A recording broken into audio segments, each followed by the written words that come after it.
Lembaga Penyiaran Publik Lokal, Radio Publik Kabupaten Sragen, Buana Asri, saluran informasi. Guyub Rukun Bangun Sukowati. Shalom, selamat pagi semua sahabat dan saudara semua pecinta radio Buana Asri dimanapun Anda berada. Selamat berjumpa lagi di dalam acara Mimbar Agama Kristen bersama dengan saya, Pendeta Wisnu Joko.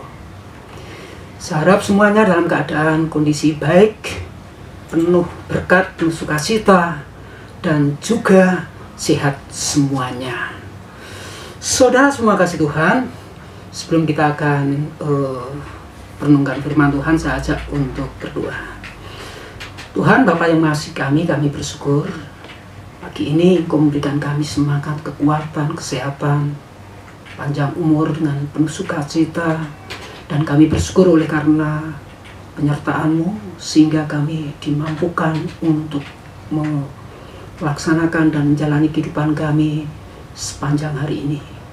Dan kami akan menyerahkan seluruh aktivitas kami hari ini. Kami mau belajar firman-Mu, biarlah Tuhan akan menolong kami supaya kami mengerti kehendak-Mu. Berbicaralah Tuhan, kami siap membuka hati pikiran kami dalam nama Tuhan Yesus. Haleluya. Amin. Saudara semua kasih Tuhan, orang Kristen itu punya gaya hidup. Apa gaya hidupnya? Gaya hidupnya itu adalah gaya hidup yang suka menyanyi. Mungkin ada yang bertanya, Pak, mengapa orang Kristen itu punya gaya hidup suka menyanyi? Bukan saja di waktu acara-acara di gereja, bahkan juga di luar gereja, baik itu di dalam pesta pernikahan maupun juga bahkan di kematian pun juga menyanyi. Saudara Tuhan, mungkin ada jawabannya yang bermacam-macam, berbeda-beda alasannya. Tetapi ada satu hal kebenaran, bahwa nyanyian itu merupakan sesuatu yang bagi kita sebagai orang percaya itu tidak bisa Anda dan saya kita tinggalkan dan tidak bisa kita kemudian kita lupakan. Mengapa? Ada beberapa alasan. Tetapi satu hal, bahwa di balik nyanyian, di balik pujian itu ada berkat. Anda ingin tahu berkat apa di balik nyanyian? Ya. Tapi sebelumnya saya mau mengajak dulu untuk membuka firman Tuhan di pagi ini dari Mazmur pasal 149 ayat 1. Di sana dikatakan, haleluya, nyanyikanlah bagi Tuhan nyanyian baru, pujilah Dia dalam jamaah orang-orang saleh.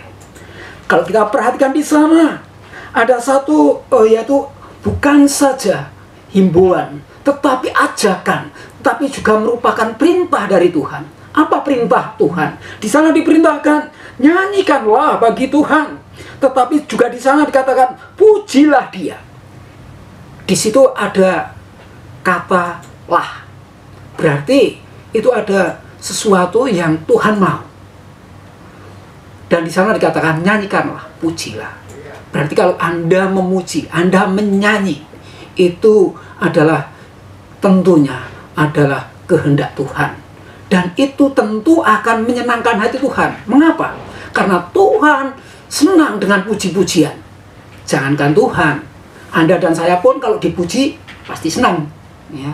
Sebagai manusia, sebagai orang yang kita normal, senang dengan pujian. Sebaliknya, siapapun nggak senang kalau dicaci, dimaki, itu nggak senang. Dipuji, wah, itu akan menyenangkan. Kalau punya duit pasti orang yang muji, oh kasih tip, kasih apa? Kasih bonus, kan gitu. Dan puji-pujian itu merupakan hal yang memiliki dampak. Hampir setiap orang itu senang, bukan saja dengan pujian, dengan nyanyian. Entah seseorang itu mereka punya suara merdu atau tidak, tetapi pastilah mereka suka dengan nyanyian. Bahkan orang-orang yang mereka itu suaranya fals pun juga mereka paling tidak suka dengan mendengarkan, dan juga mereka berusaha apa? Berusaha pengen nyanyi. Dan itulah bahkan di dalam setiap kesempatan apapun, hampir nyanyian itu tidak bisa kemudian dipisahkan dan ditinggalkan. Kalau zaman dulu untuk nyanyi itu harus di radio mendengarkan, ya. Sekarang medianya macam-macam. Ada media di HP juga ada. Dan bahkan di setiap acara-acara ada juga, yaitu nyanyian. Tetapi apa yang membedakan nyanyian rohani dengan nyanyian yang lain? Apa berkat nyanyian rohani itu? Kalau tadi saya katakan bahwa firman Tuhan mengatakan bahwa Tuhan senang dengan pujian. Ternyata bahwa Tuhan Yesus pun juga sebenarnya juga senang dengan menyanyi. Kira-kira kalau Tuhan Yesus nyanyi itu jenis suaranya gimana ya? Alto, sopran, atau bass ya? Pernahkah Anda membaca firman Tuhan bahwa Yesus itu menyanyi? Seringkali kita memiliki satu yaitu gambaran atau pemikiran, oh Tuhan Yesus itu keliling menginjil, keliling memberitakan firman, nggak pernah nyanyi. Ya, kalau kita punya pengertian semacam itu, Anda itu belum memahami tentang bahwa Yesus itu pun juga suka menyanyi. Coba kita buka di dalam Matius pasal 26 ayat 30. Di sana dikatakan, di dalam Matius pasal 26 ayat 30, begini firman Tuhan. Sesudah menyanyikan nyanyian pujian, pergilah Yesus dan murid-muridnya ke Bukit Zaitun. Yesus pun juga suka menyanyi. Artinya bahwa kalau Yesus suka menyanyi, kita sebagai orang percaya pun juga kita mestinya juga suka menyanyi. Bahkan di dalam kitab Wahyu, keadaan nanti kita ketika ada di surga, itu di sana kita akan menyanyi bersama, memuji Tuhan, menyembah Tuhan. Sehingga ada satu paduan suara yang besar. Ada satu yaitu suara yang nyaring, di sana dikatakan di dalam Wahyu pasal 19. Suara nyaring, suara bersorak-sorai di surga. Ada yaitu kor besar. Jangan Anda bayangkan bahwa di surga itu kita dengarkan khotbah. Tidak. Karena di sana justru kita itu menyanyi, memuji Tuhan. Sudah tidak ada khotbah lagi. Karena apa? Karena Anda dan saya itu sudah berjumpa langsung dengan Tuhan.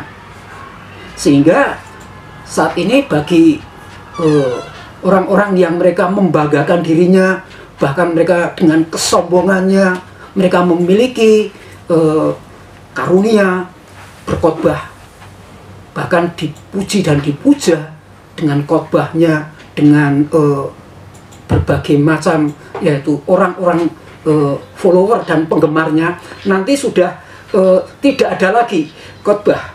Dan itulah sebabnya bahwa nanti pengkhotbah itu di surga sudah tidak digunakan lagi. Karena apa? Karena sudah langsung bertemu dengan Yesus. Siapa yang berani mau mengkhotbah Tuhan Yesus, kan gitu.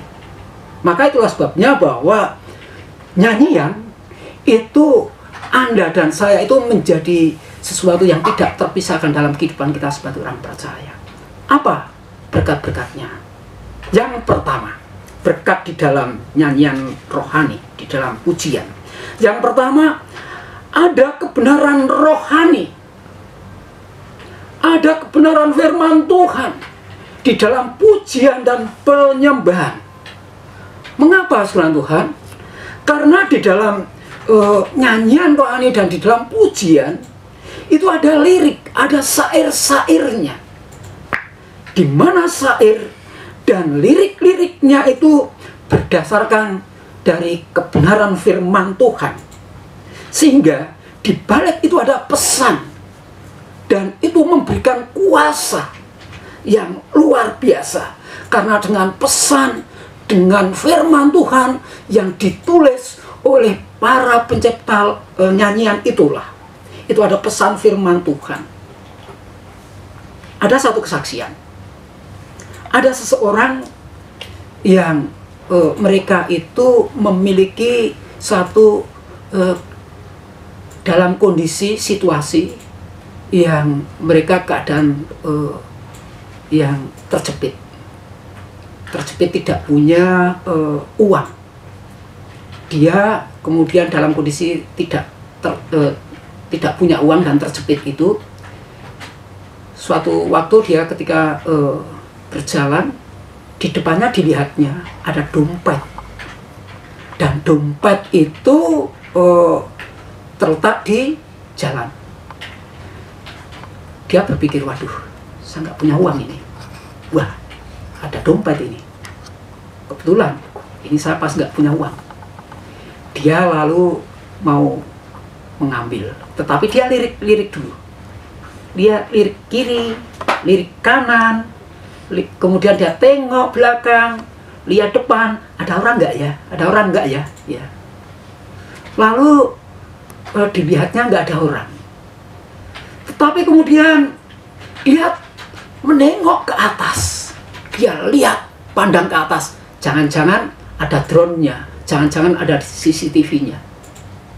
Dan disitulah kemudian dia ingat pujian anak sekolah minggu yang bunyinya, hati-hati gunakan tanganmu, hati-hati gunakan tanganmu, Allah Bapa di surga melihat semuanya, hati-hati gunakan tanganmu.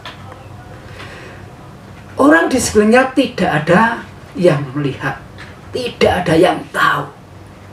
Tetapi dengan pujian itu dia disadarkan bahwa segala gerak-gerik kita itu dipantau, dan Tuhan yang Maha Tahu itu melihat. Mengingat pujian itu, akhirnya dia mengurungkan niatnya. Dia tidak jadi mengambil dompet itu untuk dia bawa pulang. Dan itulah sebabnya ternyata di balik pujian itu ada kuasa, ada berkat, ada kebenaran yang bisa mengingatkan kehidupan kita semuanya. Lalu ada kisah yang lain, bagaimana lirik syair di dalam pujian itu memiliki kuasa. Ada suami istri, dan suaminya ini tidak mau ke gereja. Dia kalau ke gerejanya ngantar istrinya ibadah setiap minggu, dia antar, tetapi dia sendiri nggak mau masuk. Dia hanya kemudian istrinya turun dari motor, kemudian dia balik ke rumah. Nanti waktunya selesai ibadah minggu, kemudian dia baru balik lagi jemput. Suatu saat ketika dia mengantar istrinya, dia penasaran. Sebenarnya apa ya yang dilakukan, yang terjadi di dalam ibadah itu. Lalu dia penasaran, lalu dia masuklah ke dalam gereja ikut ibadah. Tetapi karena dia nggak pernah masuk gereja, lalu dia duduklah di paling belakang dan di sudut, karena dia malu nanti kalau ada orang-orang yang melihatnya dan mengenalnya. Suatu saat kemudian ada anak-anak sekolah minggu lagi yang kemudian bersaksi menyanyi, dan dia memuji Tuhan. Anak-anak sekolah minggu, pujiannya apa? Dia menyanyikan, Yesus itulah satu-satunya penolongku yang sungguh. Dari satu kalimat itu, dari satu syair itu, kemudian laki-laki yang duduk di belakang yang setiap minggu hanya ngantar istrinya itu, dia kemudian disadarkan bahwa dalam hidup ini tidak ada penolong yang lain selain Tuhan Yesus. Dan tidak ada orang yang bisa mampu menyelamatkan dirinya. Dengan kesadaran, oleh karena pesan lirik itu, akhirnya dia mengambil keputusan untuk percaya menerima Yesus dan bertobat. Dari hal itulah ternyata bahwa nyanyian rohani itu memiliki kuasa mengubah kehidupan seseorang. Jadi jangan remehkan dengan sebuah nyanyian, dengan sebuah yaitu puji-pujian. Karena di balik pujian itu memiliki kuasa yang luar biasa. Dan orang bisa bertobat bukan hanya karena khotbah, tetapi bisa juga Tuhan pakai melalui pujian dan nyanyian rohani. Maka Anda dan saya, kita sebagai orang-orang percaya, mari Anda dan saya terus kita gelurakan, kita senang. Ingat, kalau yang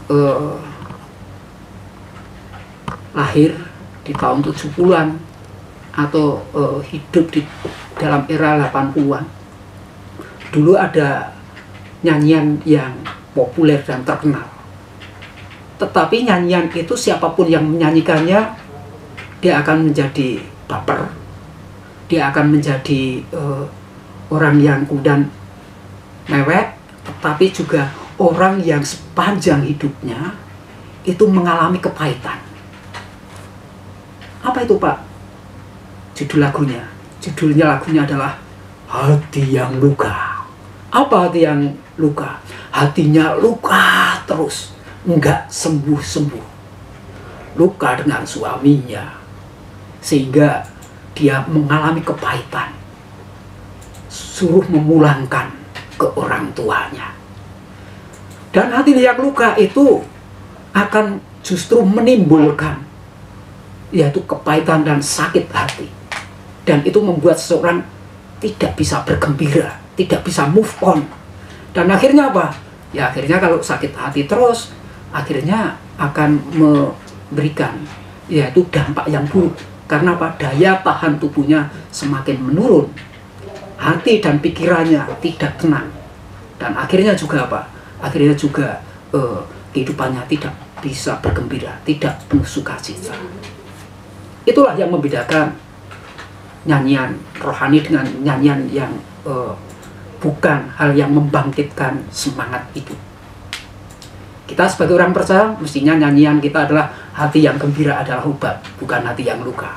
Karena apa? Anda dan saya, kegembiraan itu kita rayakan karena Anda ada, kita punya, yaitu Tuhan Yesus.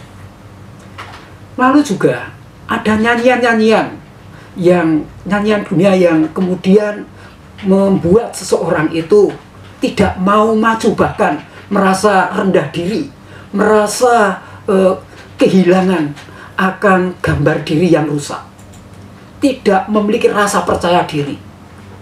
Pak, apa itu, Pak? Ya, dampak lagu ini membuat seseorang itu kemudian, mohon maaf ya, dia tidak bisa kemudian hidupnya itu kemudian berkembang karena pengennya menjadi miskin terus. Apa judulnya, Pak? Judulnya adalah Aku Merasa Orang Termiskin di Dunia. Ya.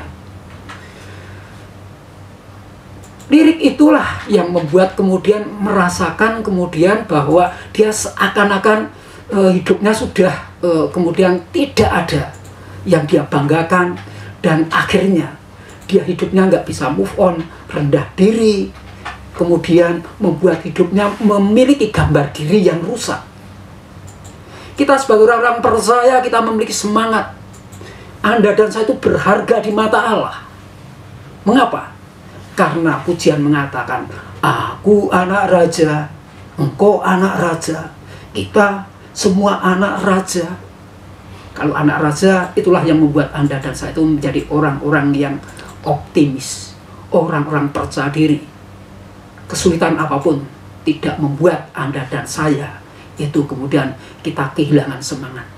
Tetapi kita song-song kehidupan kita. Karena apa?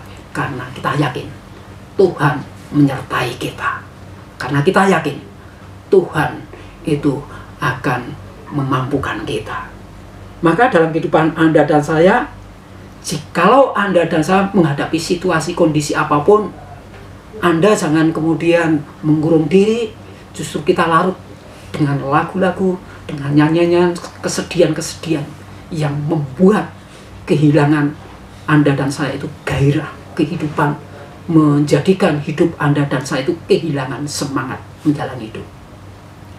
Maka nyanyikanlah dengan nyanyian rohani dalam kondisi apapun. Karena apa?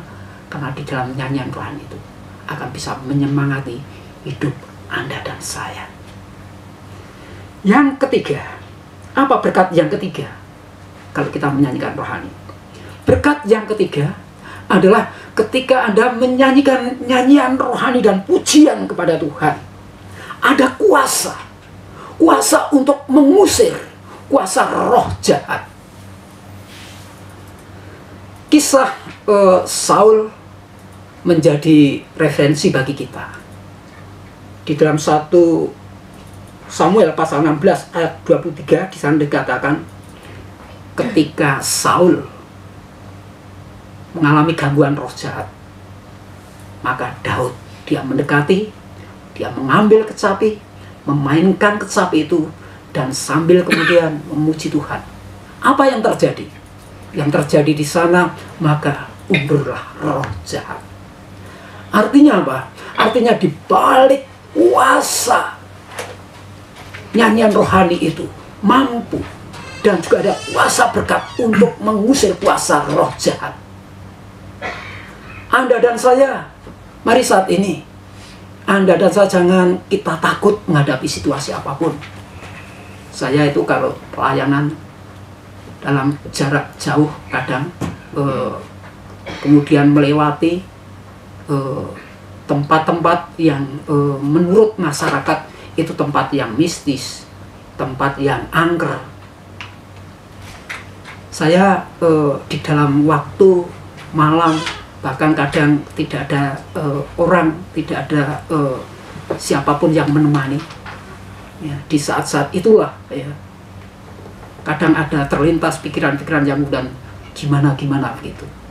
Tetapi kemudian apa yang saya lakukan? Ya saya kemudian menyanyi saja. Apa yang saya nyanyikan? Ya kalau saya menyanyi ya, dalam nama Yesus, dalam nama Yesus ada kemenangan. Dalam nama Yesus, dalam nama Yesus iblis dikalahkan. Ya. Dengan nyanyian itulah sampai saat ini dalam kehidupan yang saya jalani, saya terus diberikan kekuatan oleh Tuhan menghadapi kuasa-kuasa roh jahat apapun. Dan itulah karena apa? Karena dengan itulah saya diberikan kekuatan. Anda dan saya, kita semuanya sebagai orang-orang Kristen, jangan justru kita larut takut, serem gitu ya. Nah kalau kita takut, kita serem gitu ya, akhirnya ketika kita takut, kita kalah dengan kuasa iblis, kuasa jahat. Jadi di balik nyanyian ternyata ada kuasa. Bahkan juga saya ketika melayani di dalam pelepasan-pelepasan, saya juga saya sertakan dengan nyanyian-nyanyian. Bukan hanya dengan doa saja, tetapi juga dengan nyanyian-nyanyian. Dan dalam nyanyian-nyanyian itulah, dalam puji-pujian dan penyembahan itulah, ada kuasa Tuhan yang Tuhan kerjakan. Itu berkat yang ketiga. Berkat yang keempat. Apa berkat yang keempat? Berkat di dalam nyanyian, pujian, dan penyembahan. Berkat yang keempat. Di balik nyanyian ada berkat kuasa mukjizat. Kisah Para Rasul pasal 16 ayat 26. 25 dan 26 di sana dikatakan, waktu itu Paulus dan Silas itu dipenjara oleh karena Paulus dan Silas memberitakan Injil. Dan saya yakin percaya penjara yang ada di sana itu penjara yang kokoh, penjara yang kuat, karena dirancang untuk supaya para tahanan itu tidak bisa keluar. Bahkan bukan saja dirancang dengan kokoh, tetapi juga dirancang dengan yaitu pintu-pintu penjagaan yang berlapis. Tetapi apa yang terjadi ketika Paulus dan Silas di dalam penjara? Dia tidak menangis, dia tidak kemudian meraung-raung, kemudian dia kecewa, atau kemudian dia mengumpat. Tetapi justru Paulus dan Silas menyanyi, memuji Tuhan. Alkitab menuliskan, setelah Paulus menyanyi dan memuji Tuhan, terjadilah gempa yang besar dan pintu-pintu penjara roboh. Sebenarnya bisa saja Paulus dan Silas itu menggunakan kesempatan itu untuk lari, tetapi dia tidak.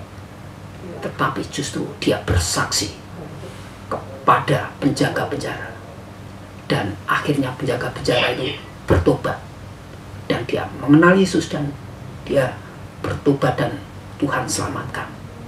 Dan itulah di balik nyanyian dan pujian itu memiliki kuasa dan menghadirkan berkat dalam hidup Anda dan saya. Kesimpulannya bagaimana? Kesimpulannya, yuk kita sebagai orang yang percaya, kita bersyukur kalau Tuhan berikan saat ini kehidupan kita yang lengkap dan sehat, mulut yang bisa bersuara, mulut yang bisa menyanyi. Syukurilah, sebagai wujud kita syukur kepada Tuhan, nyanyikanlah bagi Tuhan. Jangan gunakan mulut kita untuk mencaci, untuk memaki, tapi gunakanlah untuk memuji. Ingat, saudara-saudara kita saja yang mereka itu kesulitan untuk berbicara, kesulitan mereka untuk menyanyi, mereka pengen bernyanyi. Sehingga Anda dan saya, kita syukuri kalau Anda dan saya bisa bersuara, kita menyanyi. Demikian pula cara kehidupan Anda dan saya. Yuk kita biasakan hidup kita. Kita suka menyanyi, suka memuji Tuhan. Karena di balik nyanyian itu ada berkat. Bagi anak-anak muda yang punya talent nyanyi, bahkan juga memiliki kemampuan nyanyi, gunakanlah dengan nyanyian untuk bisa menjadi berkat bagi orang lain. Bagi para sahabat-sahabat yang bisa menulis lagu, tulislah lagu, tulislah nyanyian-nyanyian yang tentunya nyanyian yang akan bisa memberikan dampak yang luar biasa. Bukan hanya sekedar pengen viral, tetapi nyanyian itu biarlah nyanyian yang akan menjadi berkat sepanjang masa. Dan itulah bahwa Anda dan saya, di balik nyanyian ada berkat. Semangat pagi, Tuhan Yesus memberkati. Mari kita antar dalam doa. Tuhan, pagi ini kami bersyukur kami bisa belajar tentang menyanyi, memuji Tuhan, menyembah Tuhan. Kalau Tuhan berikan kami organ tubuh yang lengkap, bahkan kami bisa bersuara, bisa bernyanyi. Bila itu Tuhan pakai menjadi alat-Mu, sehingga melalui nyanyian yang kami suarakan itu akan menjadikan alat kemuliaan nama Tuhan. Terima kasih Tuhan, hamba-Mu selesai berbicara, tapi kuasa Roh akan menjelaskan secara pribadi bagi kami. Dan kami bersyukur menyerahkan hidup kami di dalam nama Tuhan Yesus. Haleluya. Amin. Tuhan Yesus memberkati. Lembaga Penyiaran Publik Lokal, Radio Publik Kabupaten Sragen, Buana Asri, saluran informasi. Guyub Rukun Bangun Sukowati.